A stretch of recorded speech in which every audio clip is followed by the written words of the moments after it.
Uau, esse é o Arthur. Ai, que legal, que legal, que legal, que legal.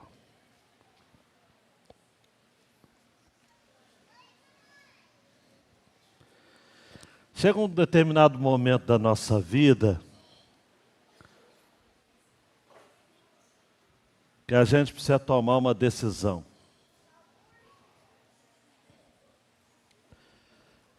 Que caminho a gente vai dar? Vai trilhar?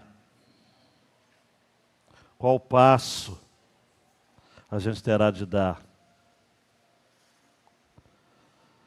Qual escolha fazer no meio de tantas alternativas? Você já sabe disso, mas é sempre importante lembrar, aí em cima, aqui embaixo, que a vida é formada de decisões. Se existe uma coisa que me deixa assim bastante apreensivo, é saber que existem decisões que a gente acaba tomando na vida que deixam desdobramentos para o restante da nossa existência. E aí eu me lembro que no interior se usava essa expressão: "Ah, se arrependimento matasse". Mas a gente não tem como voltar o tempo. A gente tem como acertar. Mudar a rota. Retomar. Reiniciar. Eu entendo que esse texto emblemático de 2 Samuel 5, 17 até 6 a 23, é um desses pontos de decisão na vida de Davi. Ele havia conseguido o seu desejo, o seu intento, algo que o Senhor havia lhe dado. Está lá em 1 Samuel capítulo 16, a primeira vez que ele foi ungido rei, em casa, na sua casa, diante dos seus irmãos, diante do seu pai Jessé. E já havia passado muitos anos. Depois de 10 anos fugindo de Saul, agora ele já havia reinado 7 anos e meio junto a Judá, em Hebrom. Isbosete, o rei rival, já havia sido morto. E chegou a vez de Davi. Chegou a hora de Davi. Até esse momento aqui, gente, Davi não tem sangue nas mãos. Naqueles, ou em relação àqueles que estavam no seu entorno de poder. Ele não foi culpado da morte de Saul, não foi culpado na morte de Abner, não foi culpado na morte de Isbosete. Ele está em paz com a sua consciência. Ele reúne todo Israel numa cidade que ele vai chamar de sua, cidade de Davi, que é Jerusalém, que pertencia à tribo de Benjamim, à tribo de Saul, mas que agora, conquistada por Davi, passa a ser a capital de todo Israel. Olhe para mim. O que fazer quando a gente já conquistou tudo? E não existe momento na nossa vida que nós estamos mais vulneráveis do que depois de uma grande conquista. E aí é um ponto de decisão. E eu não escrevi errado ali, não. Eu fiz de propósito para você entender que toda decisão é uma cisão, é uma ruptura.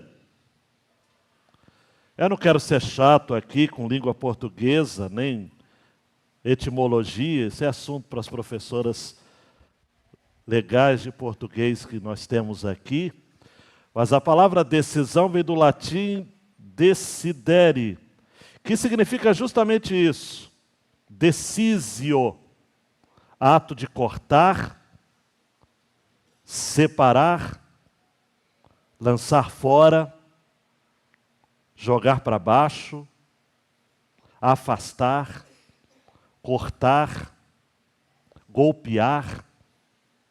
Tanto o prefixo de quanto o sufixo caedere significam esses termos juntos. Afastar por meio de golpes, de cortes, de separação.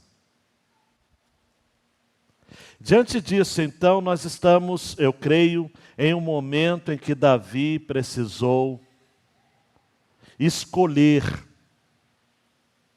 a quem ele iria obedecer incondicionalmente ao longo do seu reinado. Daí, então, existem 3 cenas aqui que eu quero trabalhar com vocês, espero que seja de uma maneira dinâmica e que você entenda. A primeira cena é quando Davi precisa tomar a decisão de obedecer. E aí, diante da situação em relação aos filisteus, ele consulta ao Senhor antes de tomar qualquer decisão de guerra. Nota 10 para Davi. A segunda cena que eu quero trazer para vocês é quando Davi decide trazer a Arca da Aliança.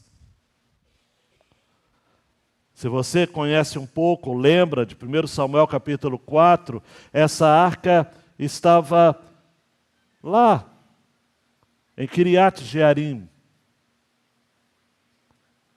Já havia passado, então, cerca de 20 anos. E Davi decide, então, trazer a arca do Senhor para Jerusalém, porque a arca do Senhor representava a presença do Senhor. Era a base do trono do Senhor. Sobre os serafins, a estátua dos 2 serafins, havia o trono de Deus, o nome do Senhor. E ele de início comete um vacilo. Ele não leu direito na Bíblia. A Arca da Aliança não poderia ser trazida por meio de carros, de bois. Os filisteus fizeram isso com muito cuidado. Os filisteus tiveram cuidado. Bet-Semes foi uma cidade em Israel que a Arca do Senhor ficou algum tempo. Homens olharam para dentro dela e morreram. A presença de Deus, olhe para mim, é coisa muito preciosa.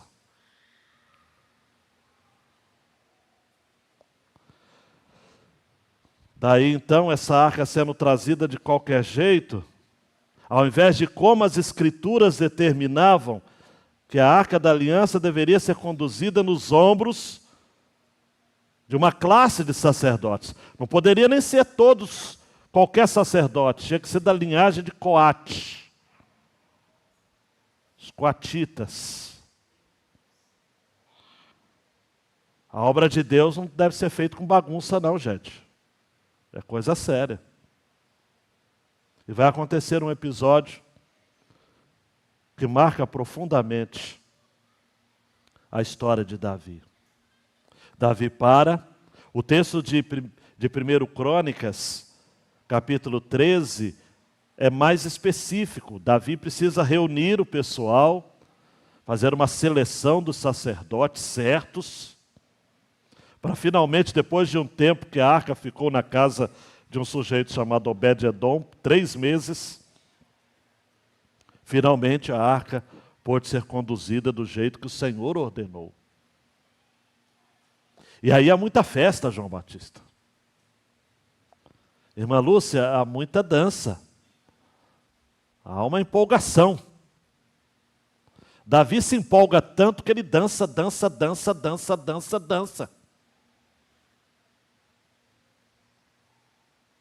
Eu era criança quando eu ouvia minha mãe falando sobre essa história. Ai, minha mãe. E ela usava uma expressão. Davi dançou tanto que ele mostrou as vergonhas dele para as mulheres. E eu ficava criança pensando, mas mãe, o que é mostrar vergonha, né? A ideia, na simplicidade de minha mãe, é que ele se empolgou. Sim. Mas ele se alegrou diante do Senhor. Mas ao chegar em casa, Elinho, Mical estava de braços cruzados. Diego vigia na terra. Só que Mical não era crente. Diferente das nossas irmãs aqui. O texto fala que Mical desprezou seu marido no coração.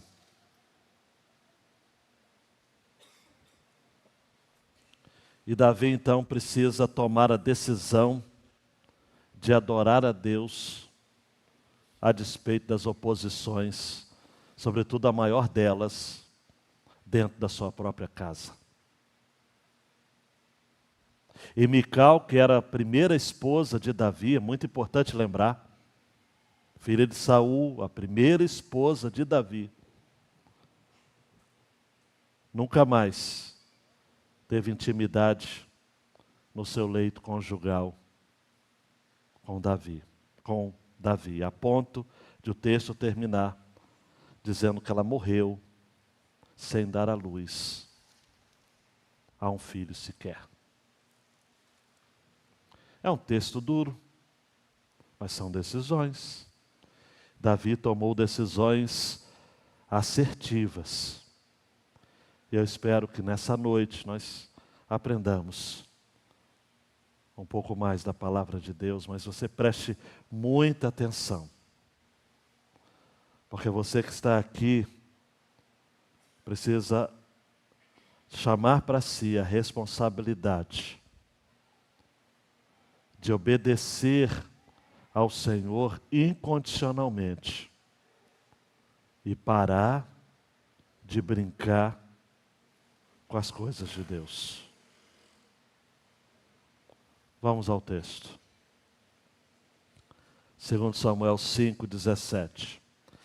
Quando os filisteus ouviram que Davi tinha sido ungido rei sobre Israel, subiram todos para prendê-lo.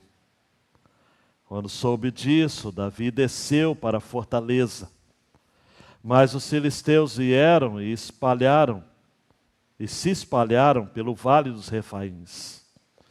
Então Davi consultou o Senhor, anote uma vez, dizendo: devo atacar os filisteus? Tu os entregarás nas minhas mãos? O Senhor respondeu: vá, porque certamente entregarei os filisteus nas suas mãos.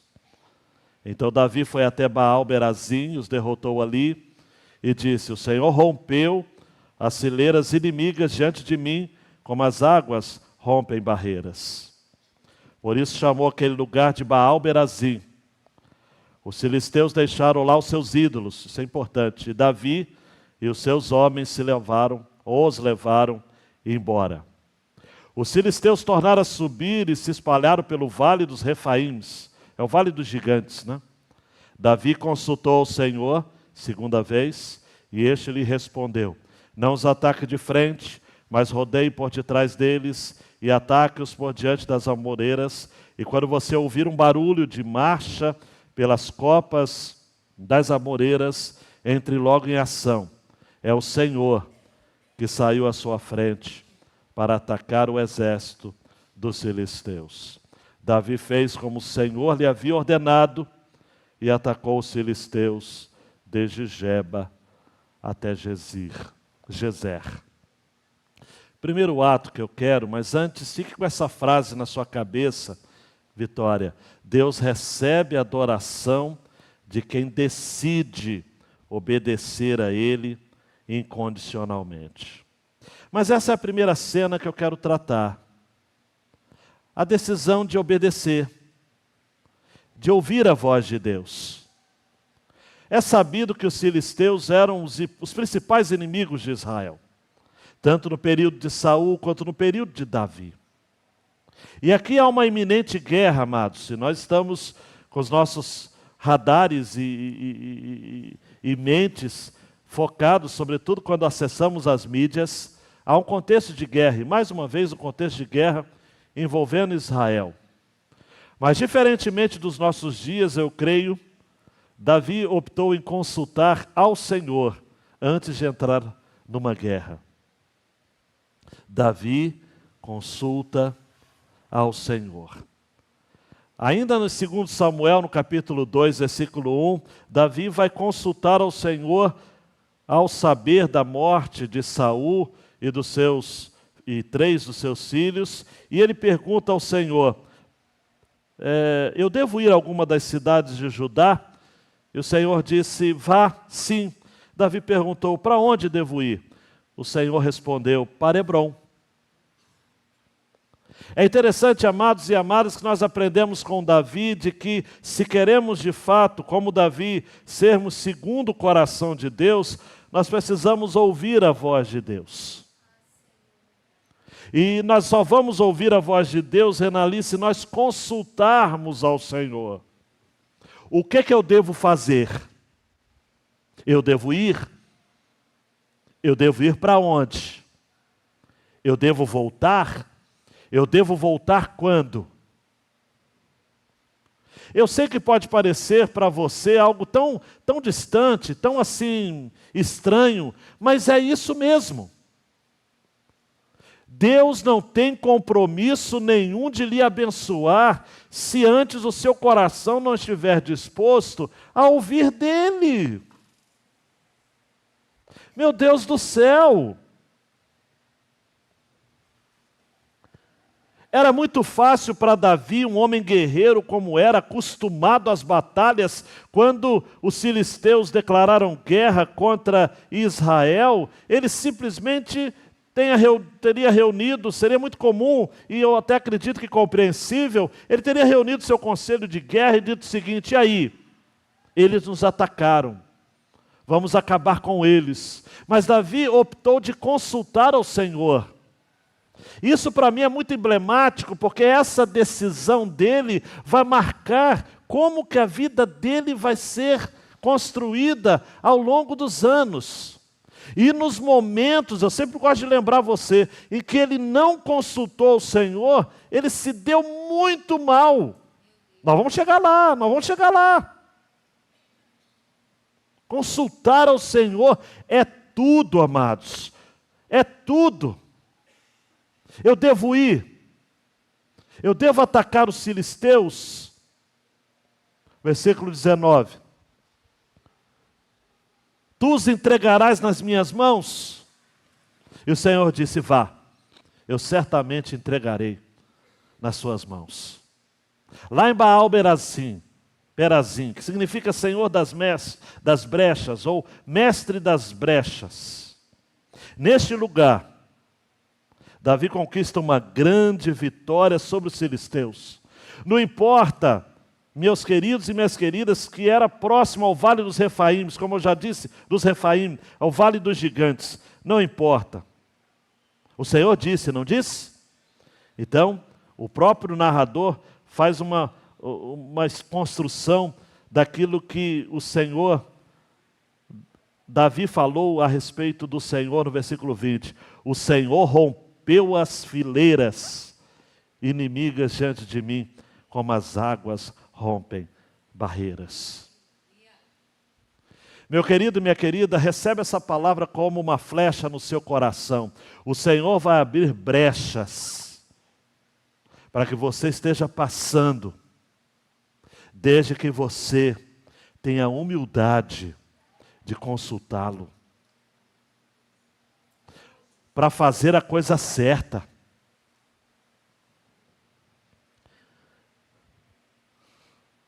Débora, por exemplo, disse a Baraque, lá em Juízes 4,14: prepare-se, porque esse é o dia que o Senhor entregou Císera em suas mãos.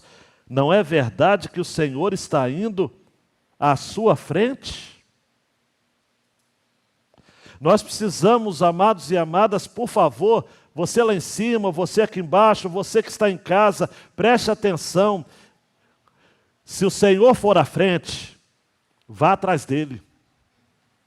Mas se o Senhor não for à frente, não saia do lugar.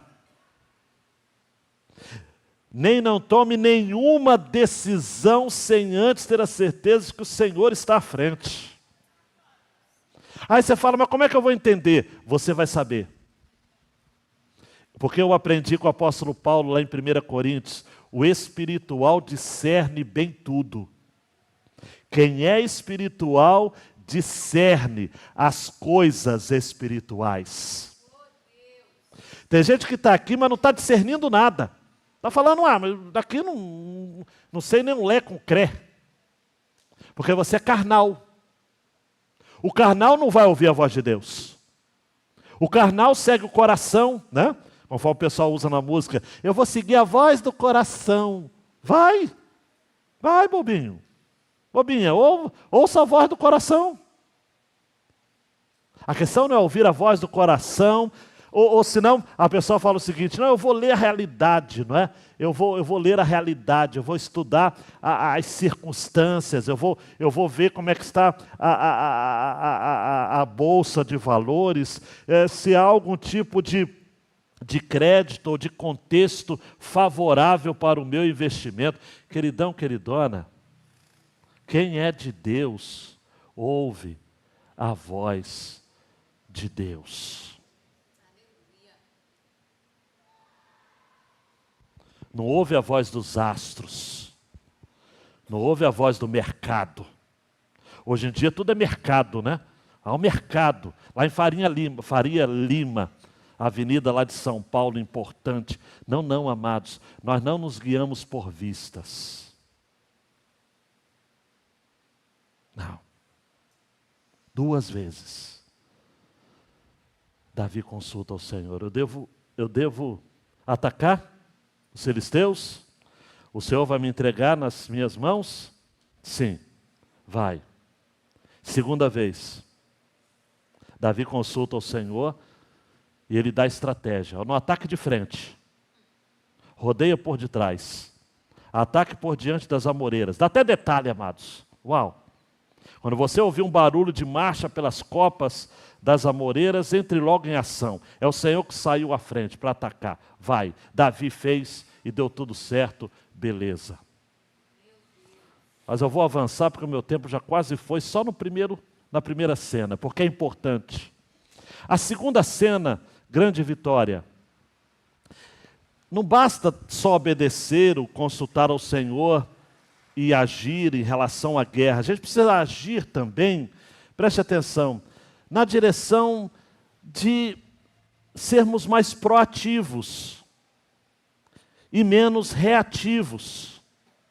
Eu não vou ficar falando muito disso, que é coisa de coach, né? Mas proatividade é agir antes dos acontecimentos.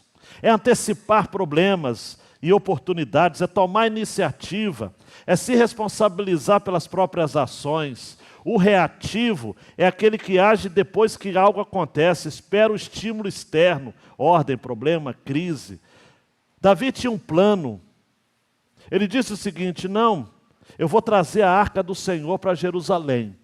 Chegou a hora. Ele queria ter esse símbolo mais expressivo da presença de Deus junto de si. Em Êxodo 25, 22, a respeito da Arca da Aliança, diz ali o Senhor dizendo, eu me encontrarei com você, e de cima do propiciatório, aquela tampa da arca, do meio dos 2 querubins que estão sobre a arca do testemunho, falarei com você a respeito de tudo que eu lhe ordenar para os filhos de Israel. Carregando então esse símbolo sagrado, amados, na antiga aliança, muito relevante, Porque os querubins, amados, aqueles anjos na tampa da arca não eram enfeite, simbolizava a presença, a santidade, o trono de Deus no meio do seu povo. Hoje nós não precisamos mais da Arca da Aliança, porque nós já temos Jesus, aquele a quem a Arca da Aliança apontava. Mas nesse contexto era muito importante. Davi queria ter a presença de Deus junto de si. Então ele volta ao passado. Lá em 1 Samuel 4 nós temos o registro de como tudo isso aconteceu. Os filisteus roubaram a Arca da Aliança. Eli ficou extremamente tocado sobre isso, inclusive morreu por conta da notícia de que a Arca da Aliança havia sido roubada. Você conhece bem a passagem. A arca então traz destruição, traz tumores, traz doenças ao arraial dos filisteus. É preciso trazer a arca de volta para território de Israel. Passando por Bet-Semes, agora está em Criate Jearim. Passados 20 anos. E agora chegou a hora de pegar a arca. Porque agora Israel tem um rei. Um rei segundo o coração de Deus. Olha, eu quero falar uma coisa com você que você precisa entender. E para você entender, você tem que fazer um esforço. Porque entender as coisas de Deus, muito inteligente aí, está dando pataquada na vida. Fazendo pataquada. Por não entender. Existem coisas do nosso passado que a gente precisa trazer para o nosso presente e resolver. Existem marcas do nosso passado que a gente precisa voltar a ter e estabelecer. A Arca da Aliança havia passado 20 anos num lugar que não era para ela. O Senhor já tinha dado o reino a Davi. E agora então Davi não seria apenas rei, mas por alguns momentos ele seria também sacerdote. Daqui a pouco você vai entender por que essa evidência minha. Porque, de certo modo, Davi precisava trazer para si a união do povo sobre o mesmo Deus.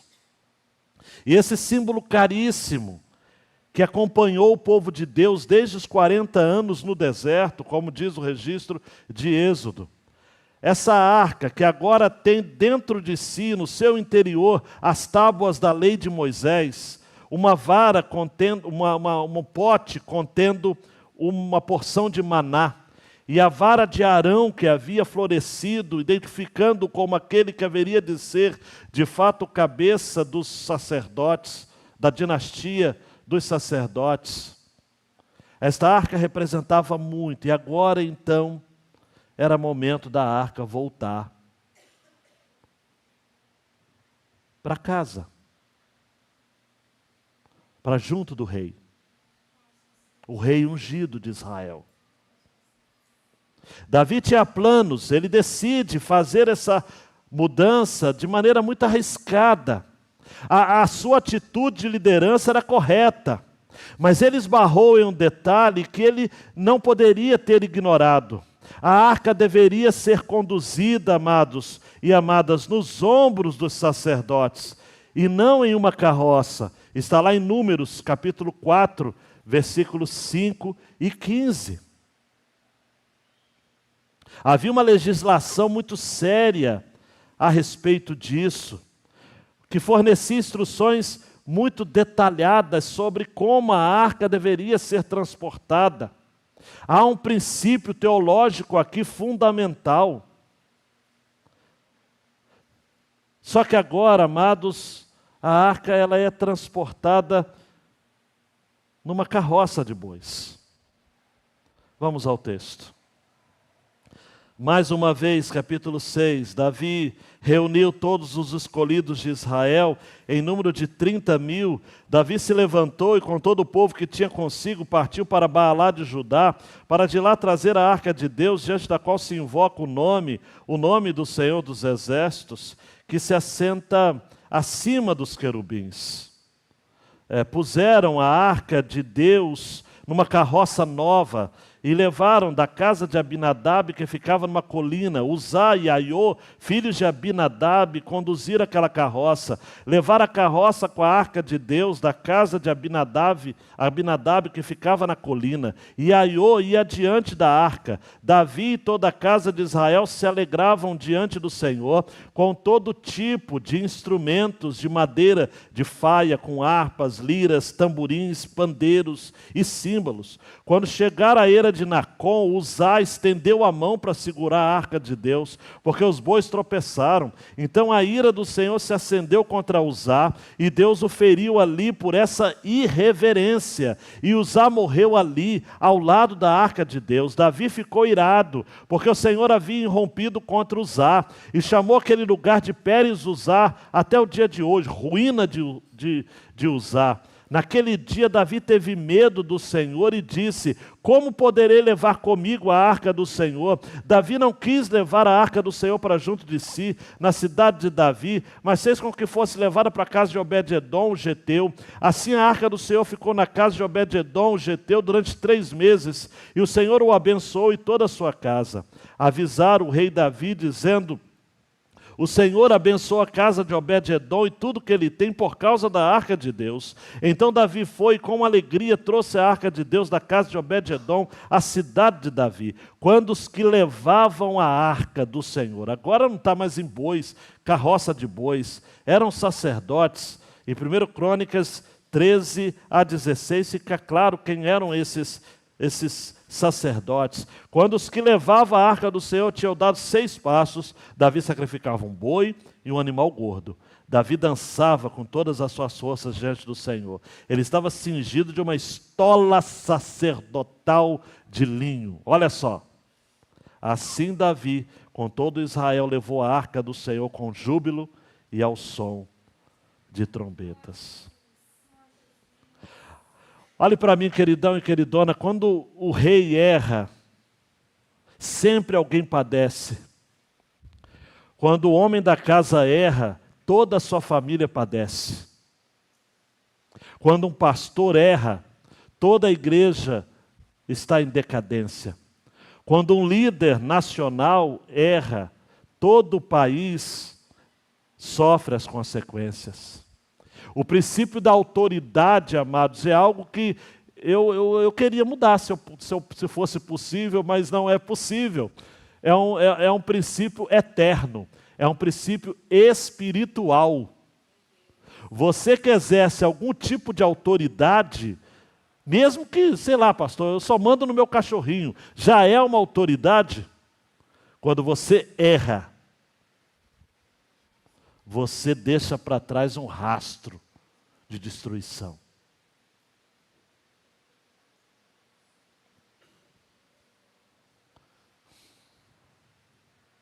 Estava tudo errado. Uzá estende a mão para segurar a arca, porque ela iria cair. A intenção daquele cidadão era a melhor possível, mas de boas intenções, como diz o ditado popular, o inferno está cheio. A ira do Senhor se acende contra Uzá é fulminado. E o texto vai dizer, meu queridão, preste atenção, por favor, no versículo 7. Deus o feriu ali por esta irreverência. Irreverência, amados, mata. Mata.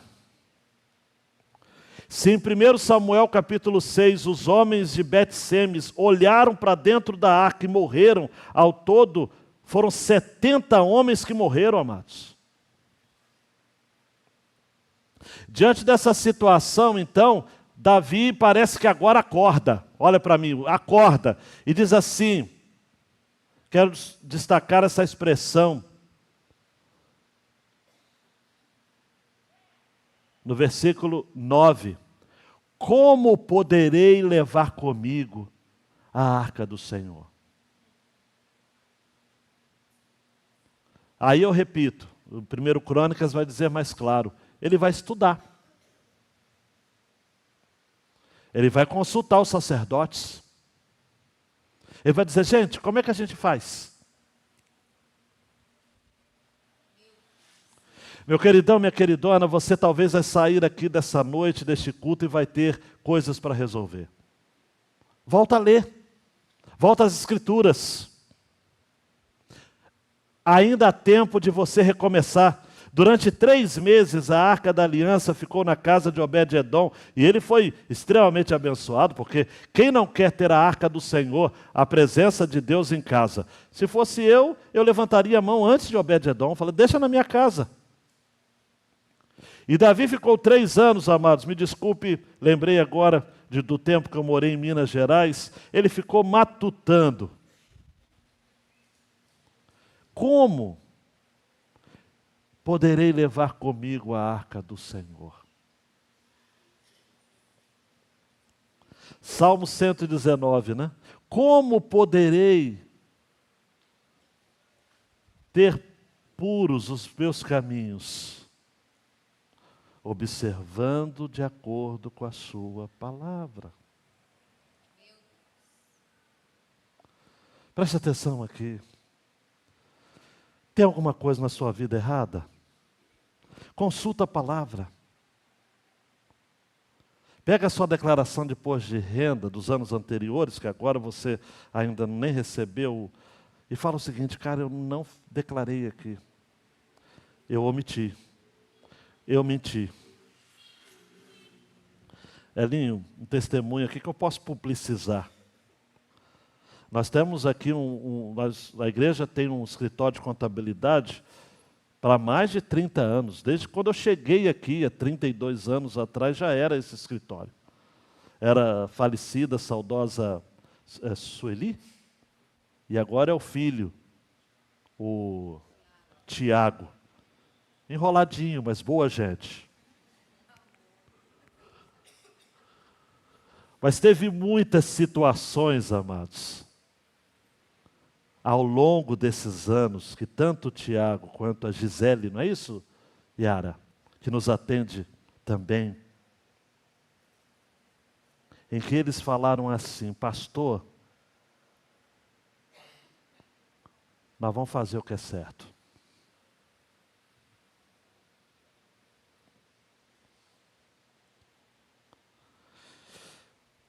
Tem coisas, amados, que não dá para ter jeitinho. Até dá.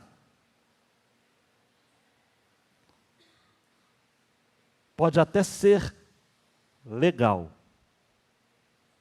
mas não é moral.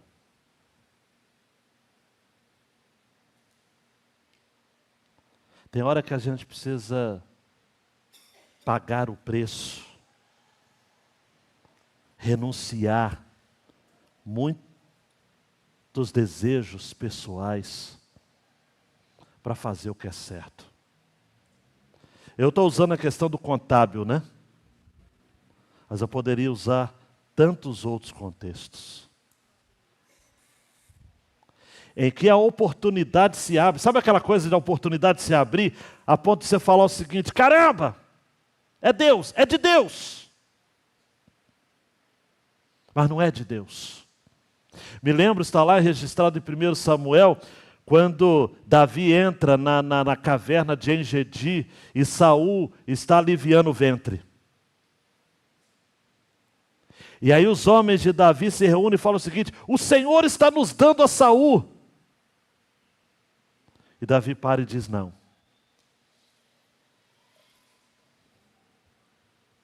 Não vou tocar no ungido do Senhor. Eu vou fazer o que é certo. Aí eu sei, Alexandre, que você com a sua cabeça que funciona a 1000, está fazendo o seguinte raciocínio aí. Se fosse Saul não iria ter esse cuidado. Mas que importa? A questão, queridão e queridona, não é como as pessoas vão agir a seu respeito. A questão é como você vai agir. Quem é ímpio age como ímpio. Quem é justo age como justo. Quem é Saul age como Saul. Quem é Davi age como Davi. Davi fez direito. E aí, os sacerdotes estão lá, cada 6 passos Davi matava um boi e um animal gordo, e churrascada comendo solto. E ele dançando com todas as forças diante do Senhor. E diz o versículo 14 que ele estava com a estola sacerdotal. Você vai lá em 1 Samuel 23, essa estola pertencia à casa de um sacerdote, Aimeleque, que havia sido morto lá na cidade de Nobe.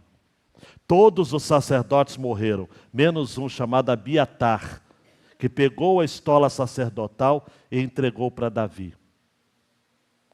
Aqui Davi está dizendo com isso o seguinte: o culto a Deus deve ser prestado de acordo com aquilo que Deus determina. Tinha música, tinha danças, mas me perdoe a citação, ela é rápida. Não havia confusão, não havia auê, tudo era muito claro, tinha sentido, tinha propósito. E ao final ainda, diz no versículo 19, que cada um levava para casa um bolo de pão, um bom pedaço de carne e passas também. Era um culto solidário. E eu tenho poucos minutos para a terceira cena. Davi chega em casa. E ele precisa agora tomar uma decisão. Eu vou seguir a cabeça da minha esposa que não conhece a Deus, que não serve a Deus, que é filha de Saul, que eu não deveria nem ter trazido ela de volta, porque ela já estava com outro marido, porque Saul já havia nos separado. E agora Mical, então, que amava Davi, pelo menos inicialmente, o texto de 1 Samuel deixa claro de que ela o amava. Agora o texto vai dizer, e 1 Crônicas dá um destaque muito interessante, que Mical olha pela janela e vê Davi dançando e se alegrando, e ela o desprezou em seu coração. A decisão de adorar de Davi provocou em Mical o que havia de pior nela, a preocupação pela imagem. Eu não quero entrar em detalhes sobre Mical, mas eu preciso destacar aquilo que é relevante. Ela vai aparecer lá em 1 Samuel, entre 16 a 25, na ascensão de Davi. Ela salva a vida de Davi, inclusive, ajudando na fuga de Saul. Ela era a 5ª e mais nova filha de Saul. Mical amava Davi, como diz 1 Samuel 18, 20. Ela desaparece da narrativa, porque Saul a deu como noiva Palti ou Paltiel. Abner depois atrás de volta, amando de Davi. E aqui Mical despreza Davi. Versículo 20. Quando Davi regressou para abençoar a sua casa, ele quer abençoar a casa, o homem de Deus quer abençoar a casa. Mical, filha de Saul, saiu ao seu encontro e lhe disse: que bela figura fez o rei de Israel no dia de hoje, descobrindo-se diante das servas de seus servos, como se descobre um sem vergonha qualquer. Mas Davi disse a Mical: eu fiz isso diante do Senhor que me escolheu em lugar de seu pai e de toda a casa dele, ordenando que eu fosse príncipe sobre o povo do Senhor, sobre Israel. Foi diante do Senhor que me alegrei. E me farei ainda mais desprezível, me humilharei aos meus próprios olhos. Quantas servas de quem você falou, serei honrado por elas. O versículo 23 é muito triste, minhas irmãs. Por favor, acompanhe comigo essa leitura com tristeza. Mical, filha de Saul, não teve filhos até o dia de sua morte. As palavras de Mical são fortes, são cortantes. Eu fiz questão de consultar, amados, a NVI, há uma outra versão que diz assim: Como o rei de Israel se destacou hoje, tirando o manto na frente das escravas de seus servos, como um homem vulgar. Mical aqui, amados, nos é apresentada como alguém que tem um coração de Saul.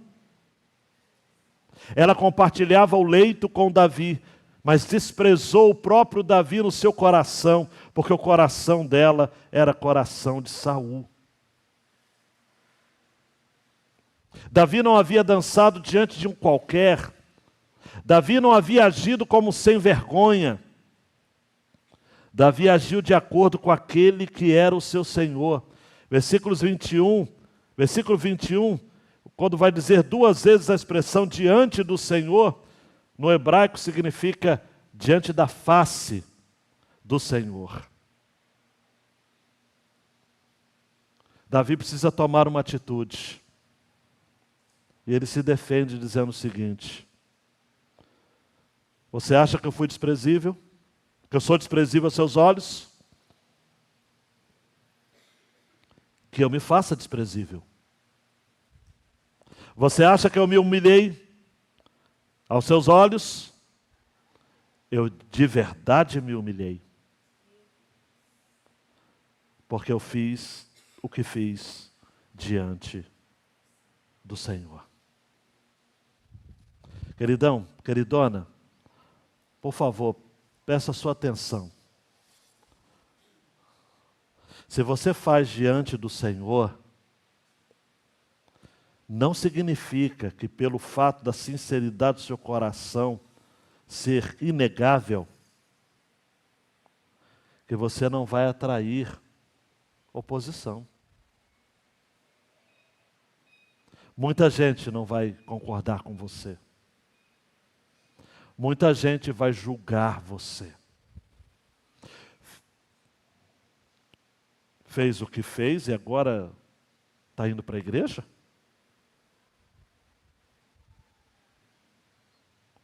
Ah, coisa boba você ficar fechando o olho, levantando a mão, adorando a Deus, que coisa mais vulgar. Ah, tudo seu agora é Deus, é vontade de Deus. Experimenta não trabalhar para ver se você vai receber alguma coisa.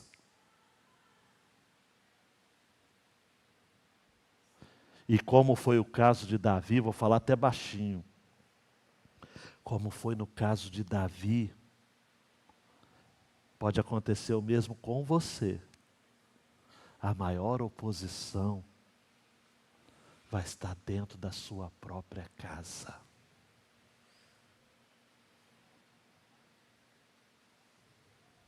E o que você vai fazer? Você vai dizer, como Davi, eu fiz isso diante do Senhor. Eu fiz isso diante do Senhor. Ele que me escolheu para ser rei no lugar do seu pai. Versículo 21. E é diante desse Senhor que eu me alegrei.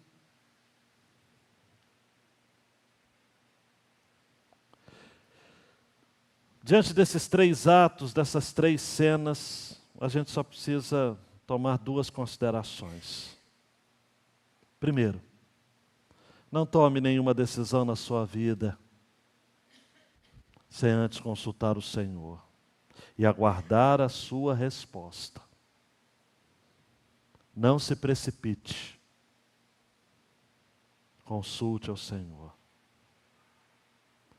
E outra, leve a sério a presença do Senhor. Deus não tem compromisso em abençoar quem está em sua presença de modo descompromissado. Eu gosto de pensar que nesse texto, Davi está apontando para Jesus. Aquele que Hebreus 5, 8 e 9 vai dizer, embora fosse filho, aprendeu a obediência pelas coisas que sofreu. e tendo sido aperfeiçoado, tornou-se autor da salvação eterna para todos os que lhe obedecem. Deixa a última tela, que eu quero terminar. Eu pensei em uma história que pudesse ilustrar essa coisa da gente tomar uma decisão de obedecer, de agir de acordo com a vontade de Deus e de adorar a despeito das oposições. E eu tenho um exemplo de alguém que não conseguiu fazer isso. Eu poderia ter exemplos aqui de gente que fez, foi bem sucedido, mas eu resolvi seguir a linha de um exemplo de alguém que tinha tudo para dar certo, mas deu errado. Na hora H, ele disse: não, isso não é para mim. Está lá em Lucas 18, 18 a 23. Um jovem chega para Jesus e diz: bom mestre, que farei para herdar a vida eterna? Jesus diz: por que você me chama de bom? Ninguém é bom a não ser um. Você conhece os mandamentos? Ele disse: sim, não cometa adultério, não mate, não furte, não dê falso testemunho, honre seu pai e sua mãe. O homem disse: eu tenho observado tudo isso desde a minha juventude.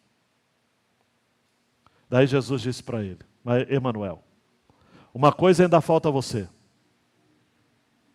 Venda tudo que tem, dê o dinheiro aos pobres e você terá um tesouro nos céus. Depois venha e siga-me.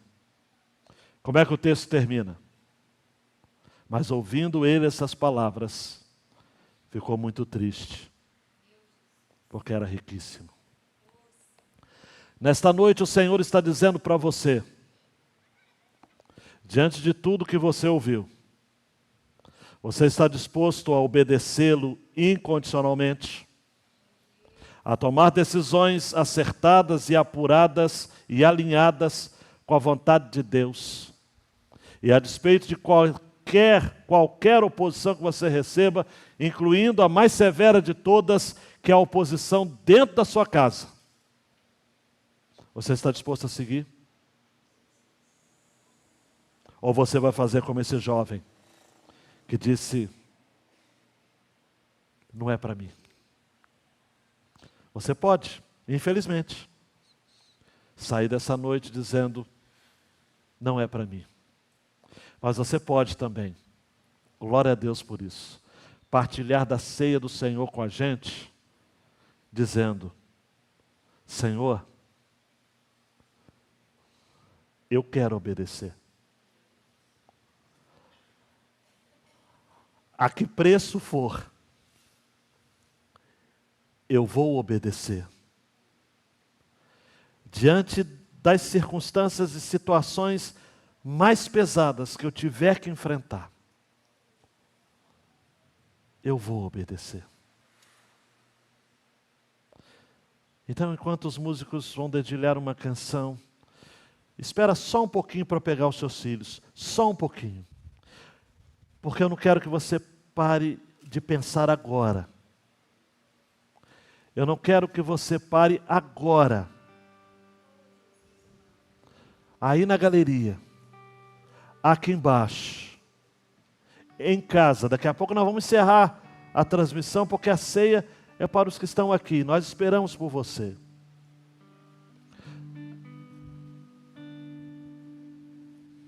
Davi tinha esse ponto de decisão.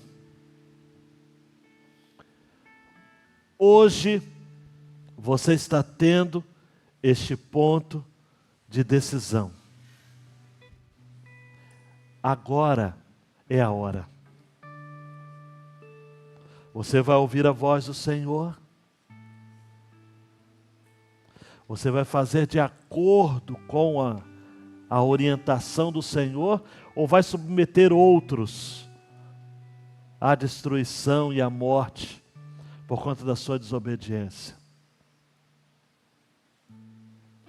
E a despeito da oposição severa da sua Mical, ou do seu Mical, né? Você vai continuar adorando a Deus, sem reservas? Abaixe sua cabeça e ore ao Senhor agora. Você entendeu a mensagem? Atenção, você entendeu a mensagem? Você entendeu que a questão é muito séria? Você entendeu que não se tem como ser,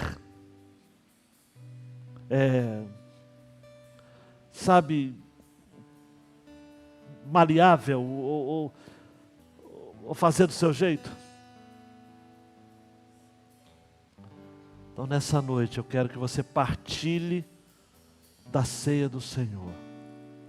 Mas antes diga: Senhor, eu quero fazer as coisas na minha vida do seu jeito. O Senhor quer que eu vá, eu vou. O Senhor quer que eu volte, eu volte. Eu vou cumprir aquilo que está ordenado pela sua palavra. Porque eu não vou levar as pessoas a morrer ao meu entorno por conta da minha desobediência. E mesmo que eu tenha uma voz que me repreenda em casa, próximo a mim, me questionando, eu vou continuar agindo e vivendo diante do Senhor.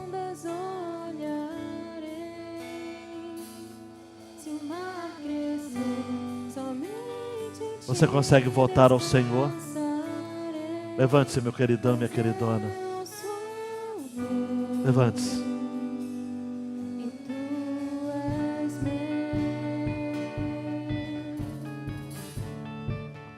Ora ao Senhor agora.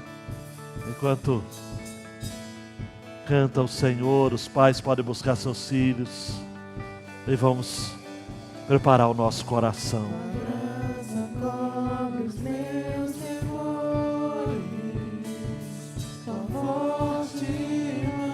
Aí em cima, você em casa, é um ponto de decisão, tá ok? Tem classe de batismo na terça-feira. É o seu ponto de decisão. Há uma decisão de um discipulado para você fazer. Há um compromisso maior com a obra de Deus para você tomar.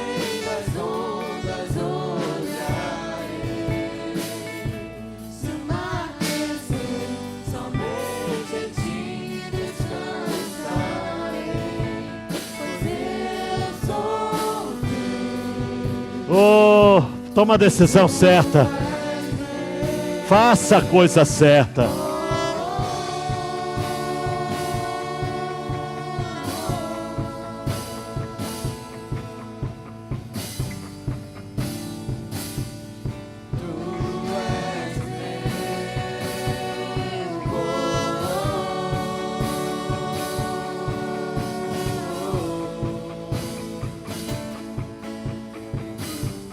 Estenda suas mãos diante do Senhor agora sim. Diga: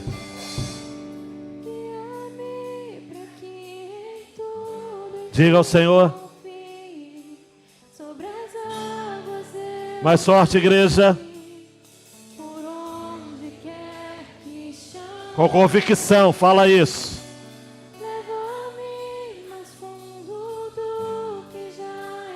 Em todas as decisões que você tiver que tomar, a partir dessa de hoje, que é a decisão maior. De novo, igreja. Toda a igreja. Sobre as águas seu caminho. Olha. É você, é você. É você, é o ponto de virada.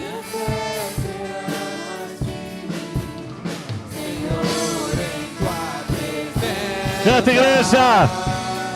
Guia-me pra que em tudo em ti confie.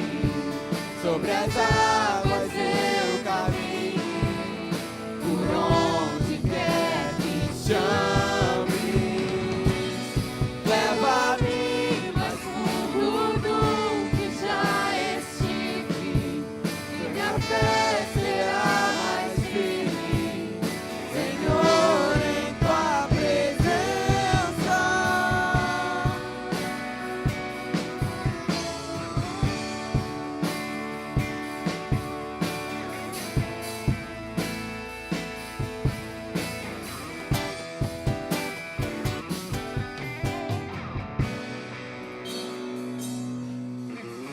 E agora a mesa do Senhor vai estar sendo posta diante do povo do Senhor.